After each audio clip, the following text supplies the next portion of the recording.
नारायण भगवान की जय हो। वहां लक्ष्मी निवास भगवान नारायण विराज रहे थे।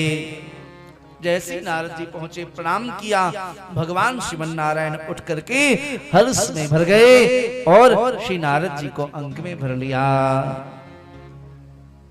और कैसे हो आप, कैसे आए, सारी अपनी चर्चा की। बाद में नारद जी ने कहा, वो कामदेव वाला चरित्र जो भगवान महादेव को सुनाया था, और नारद जी को ने भगवान नारायण को सुनाना शुरू किया। कामदेव का वचन जिसके संदर्भ में महादेव ने मना किया था, वह सारी बात श्री नारद जी ने भगवान नारायण को कह दिया। भगवान ने अनमाने मन से कहा, नारद जी आपका स्मरण तो प्राणियों के मोह, काम, मद और अभिमान को मिटा देता है। आपने काम को जीत ली तो कौन सी बड़ी बात है। आपके स्मरण करने मात्र से जीव काम को जीत लेते हैं। और फुला दिया। हा? नारद जी नहीं समझ सके भगवान की वाणी को, भाषा को, उनके गूढ़ वचनों को नहीं समझ सके।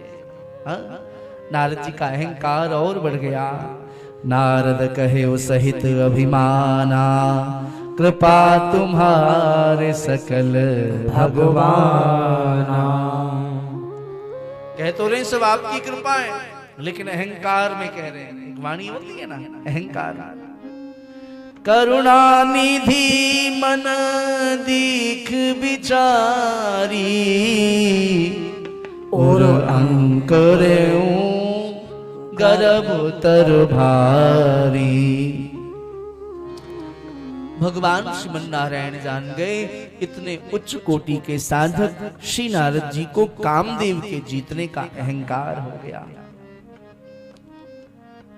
भक्त के जीवन में अहंकार आता है तो जिससे ठाकुर जी सर्वाधिक प्रेम करते हैं, तो उसके अहंकार को नष्ट करने का प्रयास श्री ठाकुर जी करते हैं। कृपानाथ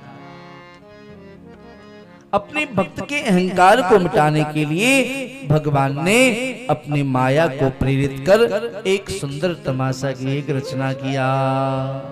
बिरचे मग महु नगर ते सत जो जन विस्तार, श्रीनिवास पुरते अधिक रचना विविध प्रकार। भगवान ने सोचा, नारद जी के अंदर अहंकार प्रकट हो गया, इसको तो नष्ट करना ही पड़ेगा। ये भक्ति के आचार्य हैं, न जाने कितने भक्तों को इन्होंने मुझसे जोड़ा है, भक्ति के मार्ग पर चलाया है। आज स्वयं पद से पृथक हुए जा रहे हैं। भगवान ने अपनी माया से 100 योजन अर्थात 4 कोश का एक नगर रच दिया। भगवान श्रीमन नारायण ने 100 योजन का एक नगर बनाया है। महाराज उस नगर में भांति भांति के सुंदर सुंदर महल प्रकट हो गए। ऐसा सुंदर नगर महाराज वैकुंठ लोक से भी सुंदर हो गया है।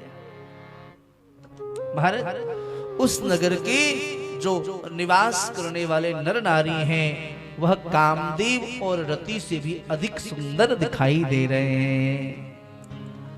उस नगर के राजा का नाम है शील निधि। महाराज सभी वैभवों से संपन्न है।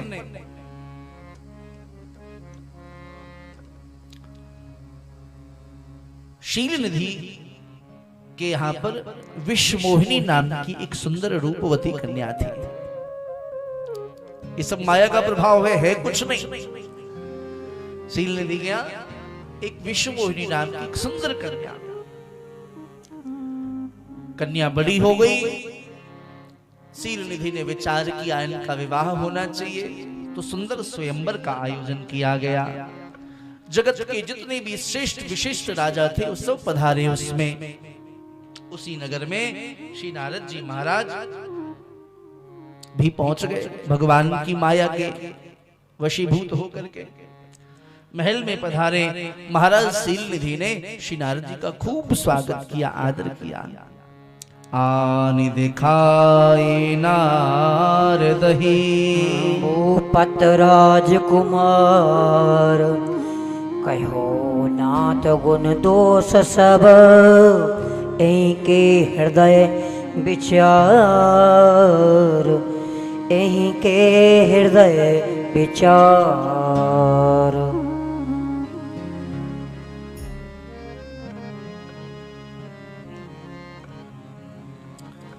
महाराज सारे राजाओं को विश्व मोहिनी का दर्शन कराया गया, श्री नारद जी को भी दिखाया और पूछा सरकार आप अपने हृदय में विचार करके इनके सब गुण दोष और बताएं।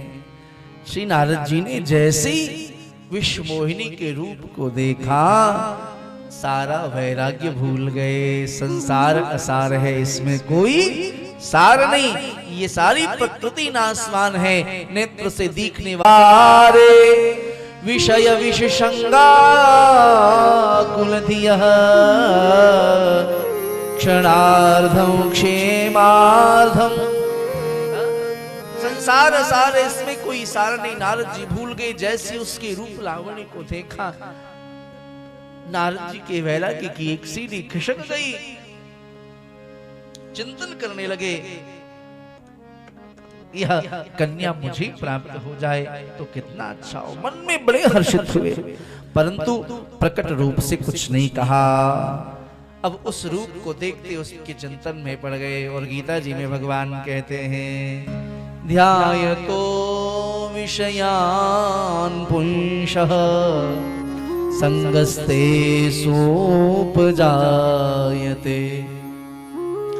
शंगात् संजायते काम कामात् क्रोधोऽभिजायते क्रोधात् भवति सम्मोहः सम्मोहात् स्मृति विभ्रमा स्मृतिभ्रंशात् बुद्धिनाशो बुद्धिनाशात् प्रणश्यति। महाराज दूसरे अध्याय की गीता जी के 62वें श्लोक में भगवान कहते हैं ध्यायतो विषयान् पुंसः संगस्ते सुजायते। विषयों का चिंतन करने वाले पुरुष की उन विषयों में आसक्ति हो जाती है। और विषय में कि जब कामना प्रकट होती है उसमें जब विघ्न होता है तो क्रोध प्रकट होता है। बाद में मूढ़ भाव, फिर विस्तार से चर्चा आपने पढ़ी होगी गीता जी में। फिर व्यक्ति अपने स्वरूप से गिरता है, उसका पतन हो जाता है। उस कन्या को देख करके उसके चिंतन में निमग्न हो गए। नारद जी मन में सोचते हैं कि जिसे यह वर्ण करेगी वह अमर हो जाएगा, उसे युद्ध में कोई जीत नहीं पाएगा, चर अचर सभी उसकी सेवा करेंगे। ये सब लक्षण उन्होंने मन में रख लिए और बाद में एक ही वाक्य कही सरकार आपकी जो यह पुत्री है परम सुलक्षणा है। पर मन में सोचने लगे ऐसा कौन सा उपाय करूं जिससे यह कन्या मेरा वर्ण कर ले। कृपानाथ ऐसा क्या करूं जिससे कन्या मेरा वर्ण कर ले। नारद जी ने अब जब जो भी करते थे सब छूट गया। कुछ अच्छा न लगे, न भजन करना अच्छा लगे, न वीणा बजाना अच्छा लगे। अब तो कन्या को पाने की ही एक कामना प्रकट हो गई। यही अवसर चाहिए परम शोभारूप विशाल। जो बिलो कुरीजे कुमर तब मिले जे माल। महाराज इसको प्राप्त करने के लिए मैं तो संत हूं, मुझे कैसे स्वीकार करेगी। बड़े बड़े सुंदर यहाँ राजा पधारे, मुझे ये प्राप्त करे इसके लिए मुझे भी सुंदर बनना पड़ेगा। किससे मांगू? बोले भगवान से ही जाकर के उनकी ही सुंदरता मांग लो। यदि वो अपनी सुंदरता प्रदान कर दे तो ये विश्व मोहिनी मुझे स्वीकार कर लेगी। देखो महादेव ने कहा था मुझे कहा सो कहा, लेकिन भगवान नारायण को जाकर के नहीं कहना।